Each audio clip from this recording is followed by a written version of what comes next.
الحمدللہ رب العالمین والصلاة والسلام علی سید المرسلین اما بعد فاعوذ باللہ من الشیطان الرجیم بسم اللہ الرحمن الرحیم الصلاة والسلام علیک یا رسول اللہ وعلی آلک واصحابک یا حبیب اللہ الصلاة والسلام علیک یا نبی اللہ وعلی آلک واصحابک یا نور اللہ۔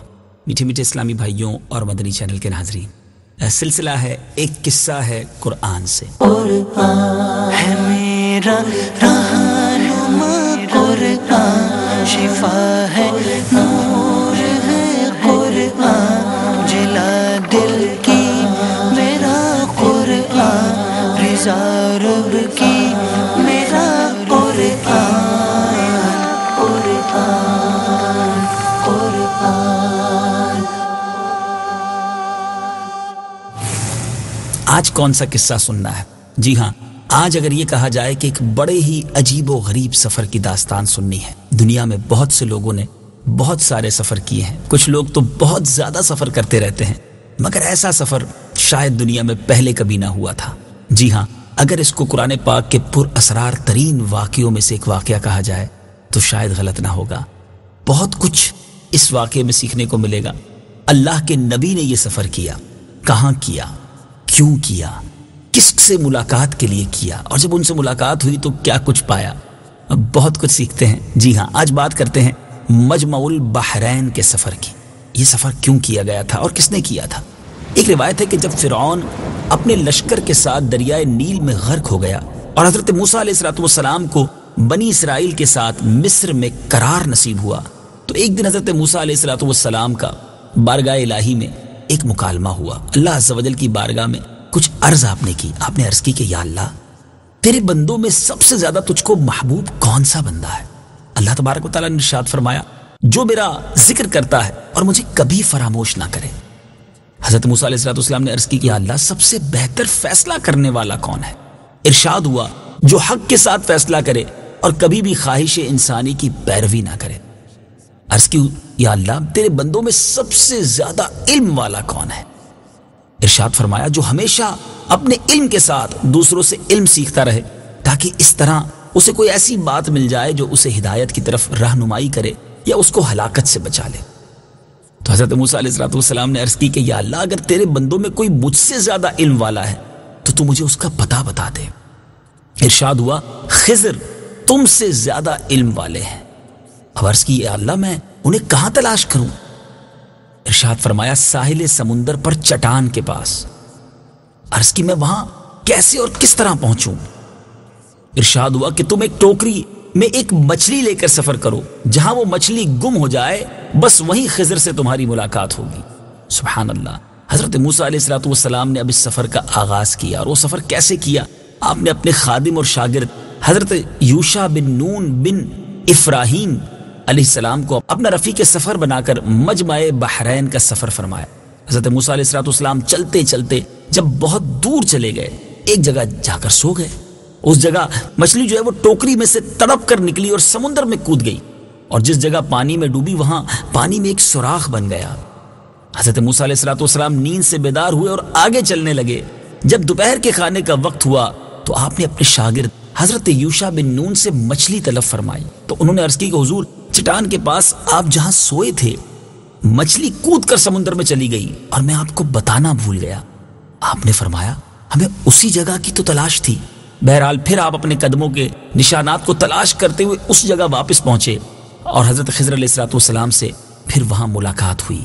وہاں پہنچ کر حضرت موسیٰ علیہ السلام نے دیکھا کہ ایک بزرگ کپڑوں میں لپٹے ہوئے بیٹھے ہیں۔ اب حضرت موسیٰ علیہ السلام نے انہیں سلام کیا، تو انہوں نے تعجب سے فرمایا کہ اس زمین میں سلام کرنے والے کہاں سے آ گئے؟ پھر انہوں نے پوچھا کہ آپ کون ہیں؟ تو آپ نے فرمایا کہ میں موسیٰ ہوں۔ تو انہوں نے دریافت کیا کہ کون موسیٰ؟ کیا آپ بنی اسرائیل کے موسیٰ ہیں؟ آپ نے فرمایا کہ جی ہاں۔ تو حضرت خضر علیہ السلام نے کہا کہ اے موسیٰ، مجھے اللہ تعالیٰ نے ایسا علم دیا ہے جس کو آپ نہیں جانتے، اور آپ کو اللہ تعالیٰ نے ایسا علم دیا ہے جس کو میں نہیں جانتا۔ مطلب یہ کہ میں علم اسرار کو جانتا ہوں جس کا آپ کو علم نہیں، اور آپ علم الشرائع جانتے ہیں جس کو میں نہیں جانتا۔ پھر حضرت موسیٰ علیہ السلام نے فرمایا کہ اے خضر، کیا آپ مجھے اس کی اجازت دیتے ہیں کہ میں آپ کے پیچھے پیچھے چلوں، تاکہ اللہ تعالیٰ نے جو آپ کو علوم دیے ہیں میں اس میں سے کچھ آپ سے سیکھ سکوں۔ اب حضرت خضر علیہ السلام نے حضرت موسیٰ سے کہا کہ آپ میرے ساتھ صبر نہ کر سکیں گے۔ حضرت موسیٰ علیہ السلام نے فرمایا کہ میں انشاءاللہ تعالی صبر کروں گا اور کبھی بھی کوئی نافرمانی نہیں کروں گا۔ حضرت خضر علیہ السلام نے کہا شرط یہ ہے کہ آپ مجھ سے کسی بات کے متعلق کوئی سوال نہ کریں یہاں تک کہ میں خود آپ کو بتا دوں۔ غرض یہ کہ عہد و معاہدہ کے بعد حضرت خضر علیہ السلام نے حضرت موسیٰ اور حضرت یوشع بن نون کو اپنے ساتھ لے کر سمندر کے کنارے کنارے چلنا شروع کر دیا، یہاں تک کہ کشتی پر نظر پڑی اور کشتی والوں نے ان تینوں صاحبان کو کشتی پر سوار کر لیا اور کشتی کا کرایہ بھی نہیں مانگا۔ جب یہ لوگ کشتی میں بیٹھ گئے تو حضرت خضر علیہ السلام نے اپنے جھولے میں سے ایک کلاڑی نکالی اور کشتی کو پھاڑ کر اس کا ایک تختہ نکال کر سمندر میں پھینک دیا۔ یہ دیکھ کر حضرت موسیٰ علیہ السلام برداشت نہ کر سکے اور حضرت خضر علیہ السلام سے سوال کر بیٹھے۔ وہ سوال کیا تھا، آئیے قرآن کی زبانی سنتے ہیں۔ أغرقتها لتغرق أهلها لقد جئت شيئا إمرا۔ ترجمہ کہ تم نے اسے اس لیے چیر دیا تاکہ کشتی والوں کو غرق کر دو، بے شک یہ تم نے بہت برا کام کیا۔ حضرت خضر علیہ السلام نے کہا کہ میں نے آپ سے کہنے دیا تھا کہ آپ میرے ساتھ صبر نہ کر سکیں گے۔ حضرت موسیٰ علیہ السلام نے معذرت کرتے ہوئے فرمایا کہ میں نے بھول کر سوال کر دیا، لہٰذا آپ میری بھول پر گرفت نہ کیجیے اور میرے کام میں مشکل نہ ڈالیے۔ پھر یہ حضرات کچھ دور آگے کو چلے تو حضرت خضر علیہ السلام نے ایک نابالغ بچے کو دیکھا جو اپنے ماں باپ کا اکلوتا بیٹا تھا۔ حضرت خضر علیہ السلام نے اس کا گلا دبایا اور زمین پر پٹک کر اس بچے کو قتل کر ڈالا، اور یہ ہوش ربا خونی منظر دیکھ کر حضرت موسیٰ علیہ السلام میں صبر کی تاب نہ رہی اور آپ نے ذرا سخت لہجے میں حضرت خضر علیہ السلام سے کچھ کہا۔ وہ کیا کہا آئیے سنتے ہیں۔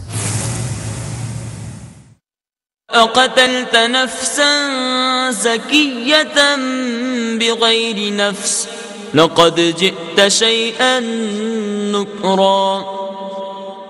ترجمہ کیا تم نے کسی جان کے بدلے کے بغیر ایک پاکیزہ جان کو قتل کر دیا، بے شک تم نے بہت ناپسندیدہ کام کیا ہے۔ حضرت خضر علیہ السلام نے پھر یہی جواب دیا کہ میں نے آپ سے یہ نہیں کہہ دیا تھا کہ آپ ہرگز میرے ساتھ صبر نہ کر سکیں گے۔ حضرت موسیٰ علیہ السلام نے فرمایا کہ اچھا اب اگر اس کے بعد میں آپ سے کچھ پوچھوں گا تو آپ میرے ساتھ نہ رہیے گا، اور اس میں شک نہیں کہ میری طرف سے آپ کا عذر پورا ہو چکا ہے۔ پھر اس کے بعد ان حضرات نے ساتھ ساتھ چلنا شروع کر دیا، یہاں تک کہ یہ لوگ ایک گاؤں میں پہنچے اور گاؤں والوں سے کھانا طلب کیا، مگر گاؤں والوں میں سے کسی نے بھی ان صالحین کی دعوت نہیں کی۔ پھر ان دونوں نے گاؤں میں گرتی ہوئی دیوار پائی تو حضرت خضر علیہ السلام نے اسم اعظم پڑھ کر دیوار سیدھی کر دی۔ حضرت موسیٰ علیہ السلام کو گاؤں والوں کی بد اخلاقی سے بڑا رنج ہوا تھا، آپ بیزار تھے اور آپ کو مزید غصہ آ گیا اور برداشت نہ کر سکے۔ کیا فرمایا آئیے سنتے ہیں۔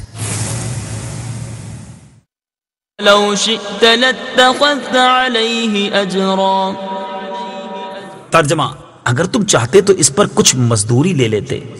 اب یہ سن کر حضرت خضر علیہ السلام نے کہہ دیا کہ اب میرے اور آپ کے درمیان جدائی ہے، اور جن چیزوں کو دیکھ کر آپ صبر نہ کر سکے ان کا راز میں آپ کو بتا دوں گا۔ سنیے، جو کشتی میں نے پھاڑ ڈالی وہ چند مسکینوں کی تھی، اسی آمدنی سے وہ لوگ گزر بسر کرتے تھے، اور آگے ایک ظالم بادشاہ رہتا تھا جو سالم اور اچھی کشتیوں کو چھین لیا کرتا تھا اور عیب دار کشتیوں کو چھوڑ دیا کرتا تھا۔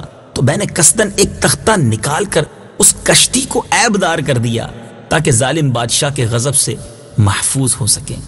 اس کے بعد آپ نے جو دیکھا میں نے لڑکے کو قتل کیا، وہ اس کے والدین بہت ہی نیک اور صالح تھے، اور یہ لڑکا پیدائشی کافر تھا، اور والدین اس لڑکے سے بے پناہ محبت کرتے تھے اور اس کی ہر خواہش پوری کرتے تھے۔ تو ہمیں یہ خوف و خطرہ نظر آیا کہ وہ لڑکا کہیں اپنے والدین کو کفر میں مبتلا نہ کر دے، اس لیے میں نے اس لڑکے کو قتل کر کے اس کے والدین کو کفر سے بچا لیا۔ اب اس کے والدین صبر کریں گے تو اللہ تعالیٰ اس لڑکے کے بدلے میں اس والدین کو ایک بیٹی عطا فرمائے گا جو ایک نبی سے بیاہی جائے گی، اور اس کے شکم سے ایک نبی پیدا ہوگا جو ایک امت کو ہدایت کرے گا۔ اور گرتی ہوئی دیوار سیدھی کرنے کا راز یہ تھا کہ یہ دیوار 2 یتیم بچوں کی تھی جس کے نیچے ان دونوں کا خزانہ تھا، اور ان دونوں کا باپ ایک نیک اور صالح آدمی تھا۔ اگر ابھی یہ دیوار گر جاتی تو ان یتیموں کا خزانہ گاؤں والے لے لیتے، اس لیے آپ کے پروردگار نے یہ چاہا کہ یہ دونوں یتیم بچے جوان ہو کر اپنا خزانہ خود نکال لیں، بس اسی دن کے لیے ابھی میں نے دیوار کو گرنے نہیں دیا۔ یہ خداوند تعالیٰ کی ان بچوں پر مہربانی ہے۔ اور اے موسیٰ علیہ السلام، اب یقین و اطمینان رکھیں کہ میں نے جو کچھ بھی کیا ہے اپنی طرف سے نہیں کیا ہے، بلکہ میں نے یہ سب کچھ اللہ تعالیٰ کے حکم سے کیا ہے۔ اس کے بعد حضرت موسیٰ علیہ السلام اپنے وطن واپس چلے گئے۔ میرے میٹھے اسلامی بھائیوں، حضرت خضر علیہ السلام کا کچھ تعارف بھی سنتے جائیے۔